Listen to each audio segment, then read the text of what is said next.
Salam alaikum. Je vais vous prouver que ni Rachad Khalifa et encore moins Aslam Tous sont des messagers d'Allah, car les deux ont menti sur leur Seigneur. Quels mensonges ont-ils commis? Rachad Khalifa et Aslam Tous ont interdit ce qu'Allah n'a jamais interdit. Pour commencer, je vais vous passer 2 versets du Coran qui décrivent ceux qui interdisent ce qu'Allah n'a jamais interdit. Et les associateurs dirent, si Allah avait voulu, nous n'aurions pas adoré quoi que ce soit en dehors de lui, ni nous ni nos ancêtres, et nous n'aurions rien interdit qu'il n'ait interdit lui-même. Et nous n'aurions rien interdit qu'il n'ait interdit lui-même. Ainsi agissaient les gens avant eux. N'incombe-t-il au messager sinon de transmettre le message en toute clarté? Et ne dites pas, conformément aux mensonges proférés par vos langues, ceci est licite et cela est illicite, pour forger le mensonge contre Allah. Ceci est licite et cela est illicite, pour forger le mensonge contre Allah. Certes, ceux qui forgent le mensonge contre Allah ne réussiront pas. Ce sera pour eux une piètre jouissance, mais un douloureux châtiment les attend. Fin de citation. Maintenant que nous avons compris qu'interdire ce qu'Allah n'a jamais interdit est un grave mensonge contre Allah, nous allons lire ce qu'a dit Rachad Khalifa au sujet des intoxicants. Voilà, j'ai juste surligné des passages en jaune où il prétend que c'est strictement interdit, que ce soit la drogue ou l'alcool. Rachad Khalifa nous dit en gros que les intoxicants, drogue et alcool sont strictement interdits. Rapidement, la version anglaise pour servir de preuve.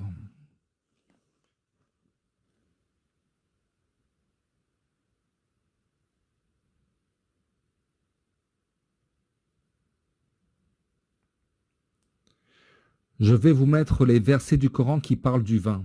Je mets au défi quiconque me trouve le terme interdit ou haram.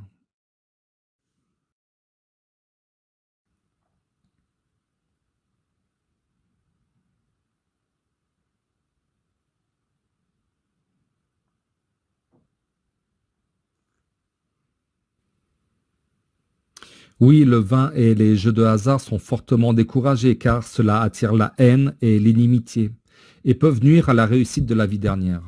Mais à aucun moment, Allah ne nous les interdit.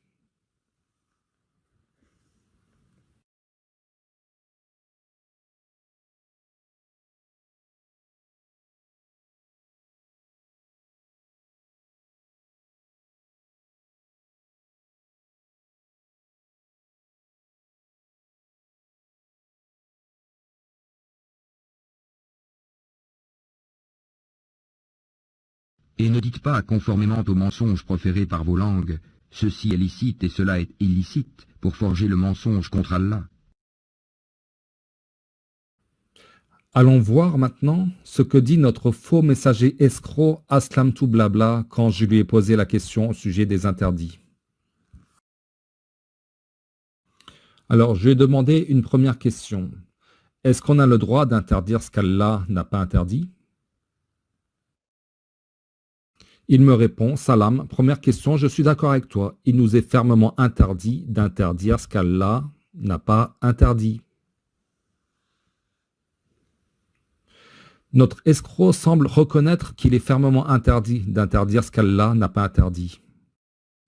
Nous attendons dorénavant, après une telle affirmation, que notre nouveau messager escroc, Aslam Tout, rejette par honnêteté intellectuelle et par esprit de vérité le statut de messager de Rachad Khalifa, car il est inconcevable qu'un messager d'Allah puisse mentir sur son Seigneur.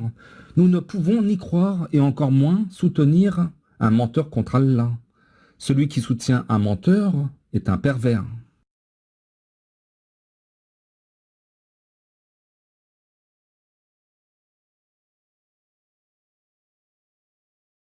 Écoutons attentivement un court extrait de son discours sur les intoxicants. L'extrait que nous allons écouter est à propos de la cigarette. Contrairement à son maître Rachad Khalifa, Aslam Tout joue la carte de la subtilité. Notre cher escroc est le champion en titre, toute catégorie dans l'art de tordre sa langue.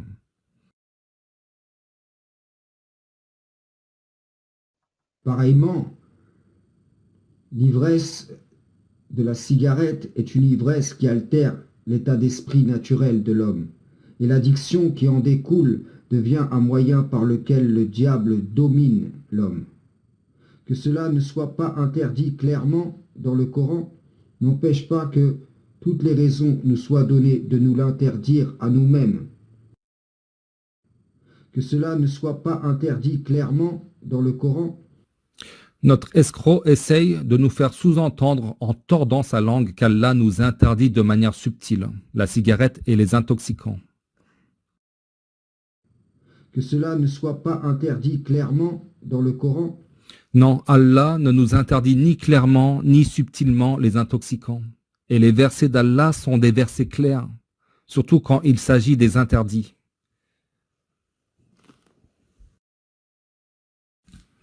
En revanche, nous devons être justes envers notre escroc et nous devons reconnaître qu'il ne dit pas, pour le coup clairement, que les intoxicants sont interdits.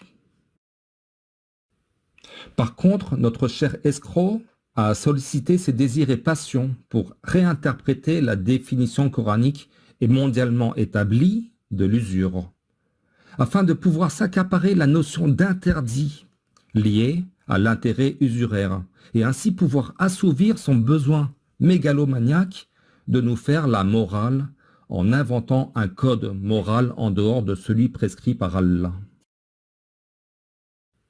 Dans ce nouveau cas, notre escroc, qui n'était qu'au final un pauvre clown, tombe dans le crime d'invention et mensonge contre Allah.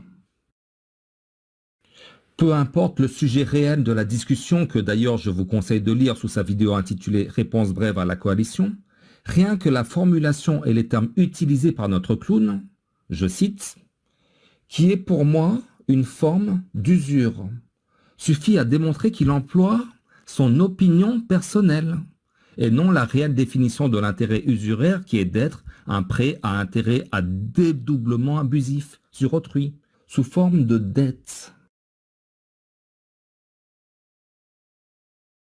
Pour moi, c'est quoi? C'est une opinion personnelle. C'est quoi? C'est selon moi ou selon Allah qui compte? Et quand tu dis une forme d'usure, c'est quoi? Soit c'est de l'usure avec la définition et l'exemple coranique, donc un système de dette abusif, soit tu suis tes désirs et inventes un mensonge contre Allah. Par exemple, le chien et le chat sont comme le porc, une forme d'animal.